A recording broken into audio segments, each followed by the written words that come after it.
Hey, it's Troy here, and welcome to the shop on Tackle Tip Tuesday.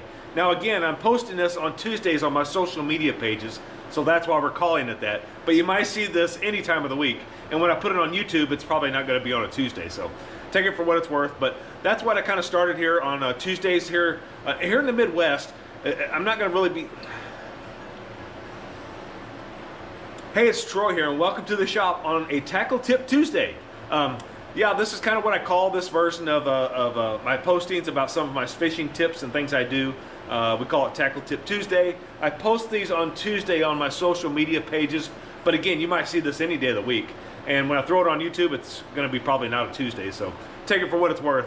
But that's what we're calling it. I kind of started this because I have more time in the winter months. It's still late January. I'm here at the shop a little more, so it's a little easier to be consistent with this. But I will try to continue this throughout the year as much as I can, even from the water when I get out in the water here more consistently in March. But anyway, what we're going to talk about today was the third part of the fishing line I've been talking about. I get asked again a lot about my fishing line, like I said in the other videos, and I kind of talked in two other previous videos about my favorite lines. And now I'm going to talk about braids and fluorocarbons, why I don't really like some of them properties and some I do. Again, yeah, I kind of wing my videos from it. I don't have anything scripted, so I kind of speak from the heart here with you. But before we get into that, please, please, please, I got to thank people that support me that make this possible. So please check them out real quick. Apex Tackle, Fish Angler app. Make sure I show you this as I'm brand new in the bag buff here. Go check out Fish Angler app. Go check out Apex Tackle. Great tackle, great people at both companies. Bass Pro Shops. We all know Bass Pro Shops. Fantastic people, fantastic company. So anyway, what I want to talk about was, in my previous two videos, I kind of dissed on braid and fluorocarbon. And the reason being, I'm not a big braid guy. Let's start with the braid. I'm in the Midwest. I do most of my fishing in the Midwest. Now, I know people that might fish in certain other areas are going to need the braid more consistently, or maybe could use it more consistently. I have been around for a long time. I seen when the start of braid, I guess you would call it, with spider wire. I seen when that came out back in the day. We was fishing monofilament. Spider wire came out. That was kind of the start of the braid profile of what it has become, in my opinion. And I never really got on board with that. Again, I know fish are really particular to seeing line, and I never could get into the fact of having something so heavy. I'm fishing with basically cable, you know. And I know it's not that, but I'm just saying, I'm exaggerating. So the things I don't like about braid, I don't want to use it as a backer. I know you can cast farther with it, there's no doubt. I have used it a little enough that I can give my opinion of what I think of it. But I don't want to tie a leader. I don't want to mess with leaders. That's a weak point. You know, if I got to climb a rope to get to my roof, do I want a rope that has a bunch of splices, or do I want to have one solid rope? I don't want a leader when I'm fishing. I don't want to have a chance of that leader breaking. I don't want to have to worry about cutting and changing my line and losing my leader. I don't want to have to worry about making my knot so precise and glued that it fits through the eyes of the rod. And again, my other thought process is, why do I want 30-pound line when my leader's 10, 12, or 15 or whatever? It doesn't make sense to me for my type of fishing. I just don't like that weak point. The weak link in the chain. Weak link. Wow, weak link in the chain. Sorry, I had to think that one out. So that's why I never was big on braid. I don't need that heavy line. Heavy monofilament or copolymer will do the job for the most part for where I'm at.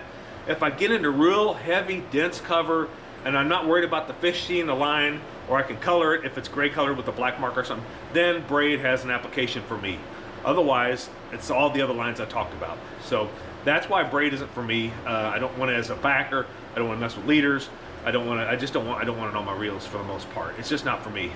So I would never was. Here's the other thing. A lot of guys want to be able to hook that fish and grr that fish in and sling it in a boat. Fishing to me isn't about, now again, I'm not out in the touring on the Elite Series or the Bass Pro Tour Series with MLF or BASS, and I know that's making big money for a living. You can make a living fishing and not doing that, but I'm saying that's big money there. And I know they don't want to lose that fish, but I don't want to lose that even if I'm fishing for fun or a lower scale tournament. But part of the fun of fishing is the fight of the fish. To me, I mean, that's part of the exhilaration. Find the fish, hook the fish, fight the fish. Now again, I want to fight the fish, and I don't mind fighting him a little bit. If I got the skills to do that, you know, monofilament or copolymer or whatever. So I don't need to have something that got to horse him in the boat and just bully him, you know. So that's another reason I don't really need the braid. I want to enjoy the experience of the catch. So getting off the braid real quick, so I don't get too long of a video here. Fluorocarbon. I've been around since fluorocarbon started too. Yeah, I'm old. But I seen when it came out, and I was really excited. Because again, I'm real particular about fish seeing line. And when fluorocarbon was announced, it was like, it's gonna be invisible and the fish aren't gonna see it. And I was like, wow, right in my wheelhouse. A guy that loves light line and finesse fisherman, me, I was stoked. So I just went all in. I just bought all fluorocarbons, put them on my line, my rod, my reels, and fished with them. And it was too stiff. It was too stiff. I had random breaks, and I just didn't like it. It was high maintenance to me. To get the stiffness out, I was adding line softener treatments to my line constantly to keep the. I liked that it didn't have memory, but it was too stiff. And again, I would have random breaks. I would tie a knot, it'd be real good. I'd make a few casts, not even in heavy cover, and I would just have a random break. Sometimes I would even do it when I would tie my lure. There was a certain knot for the fluorocarbons, you know, to tie just right. And sometimes I would break a knot. I'd tie another, break a knot, and it was like, and it was brand new line. So I was scared of that, and I had random breaks, and I had the stiffness. I just didn't like it. It didn't feel good to me. So after trying it for like a year and a half or so, I got out of it. I had to go back to monofilament then. We didn't have copolymers. So I went back to my monofilament, and I just used it in bulk. And actually then, honestly, I've always been a big Berkley Trilene fan, and I was using, back in the days, I was using Trimax, one of my favorite lines, which they don't make no more. They came out a little later with, I can't remember the name of it. They had another one, God, it's on the tip of my head. God, I'm sorry, I'm blowing the video here. They came out with another line a little later. I fell in love with it, and then they discontinued it. So anyway, I've always been a, I've always been a monofilament Trilene guy, or Excel. Bass Pro makes Excel line. I used to use a lot of that back in the day. So anyway, I got away from fluorocarbon. Now I know they have improved it since it came out, because I have tried it again since then, and it is better. But I still see some of those inconsistencies in experience on my side.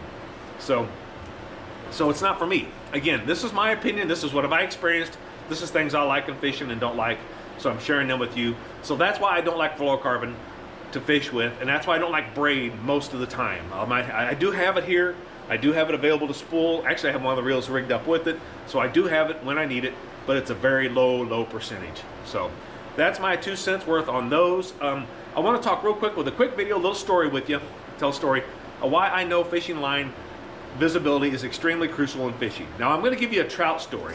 I'm getting cozy here, getting my foot up on a stool, and it's about trout. But again, we're talking all fish are going to be susceptible. I know that. I know a trout is particular to it. I know a bass is going to be also. So when I'm a young kid, I'm about 12 or 14 years old. I'm down at Lake Taneycomo with my dad fishing. There used to be an island out close where the landing is. If you ever been to Branson Landing, there used to be an island out there you could walk out and fish off of. That's where I fished, close to the big bridge. And so I was out on the side of the island one day, on the side, right by the bridge, parallel to the bridge. And there was a school of trout out there, huge school of trout. I mean, they were like everywhere. And it was almost like fishing in the hatchery, you know. And I put on a rooster tail. I was fishing with 4-pound line, which I usually use 2 nowadays, but back then I was using 4. And I was catching the daylights out of them. And while I'm in the middle of fishing, long story short, all of a sudden, way up on the bridge, I kind of faintly hear my name. I look up, and it's my aunt and uncle. They're up on the bridge up above. The cabins we stayed at were right at the other end of the bridge, and they just kind of walked down the bridge, and oh, there they are. Hi, you know. So they stayed there while looking over the view and start watching me. And but they're way far up. I can't really hear them. We just kind of can wave and can hear each other's mumble, you know. So anyway, I go on fishing. And I had a young boy about my age, actually a little younger, come up next to me, and he asked me what I was using. And I showed him a rooster tail, and he dug in this little box. He found one close to it, and he tied it on. And I noticed this line was heavy. It looked like maybe 8-pound line. And but I didn't say anything. And he went on fishing. Right next to me, casting in the same place. And he would catch, actually hardly caught anything. He probably caught 1 to my 12. And that's probably, I'm probably giving that ratio a higher credibility than it should be. And he even stopped one time. He said, "Why am I not catching any?" I looked at it. I said, "I think it's your line." And he's like, "No, it's not my line. That can't be it." And he couldn't believe me. And that was the only difference. So to confirm this story, later in the afternoon when I went up to the cabin to see my aunt and uncle later that afternoon or evening, they said, "It was interesting watching you." I said, "What do you mean?" They said, "My line would go out and they would be coming in, and they could see it from above. Taneycomo was super clear. And they could see my flash and my rooster, and they could see the fish, and they could see him just go up and whop it. Cast again, whop it, or they'd miss it. Sometimes they go up and hit it and just miss it. I was getting a hit almost every cast, or a fish almost every cast. And they could see theirs. The fish would go up to it and he would turn. He'd get right up to it and he'd turn. He says they would never take his, and they would always hit mine, and that was the only difference. We had basically the same lure. The difference was the line weight. I had 4 pound, he had 8. I think he had 8, somewhere around there. It looked kind of like the 8. So anyway, that was the difference. I always knew they did, or always thought they did. That sold me on the fact. Again, I'm talking about trout, but I know bass are the same way. I've experienced some of the same situations with bass, where I downsized my line and I caught fish in the same area where I didn't with heavier lines. So that's my stance on line. Thought I'd share it with you and the story with you. Just thought we're having some fun here, talking genuine. I hope you're enjoying the videos. Let me know. Again, check out my sponsors. Just check them out. You don't have to necessarily buy anything if you don't want to, but check them out. I think you should. TroyNorthOutdoors.com, and of course on my social media pages and on my YouTube. So thanks so much for following. I appreciate every one of you.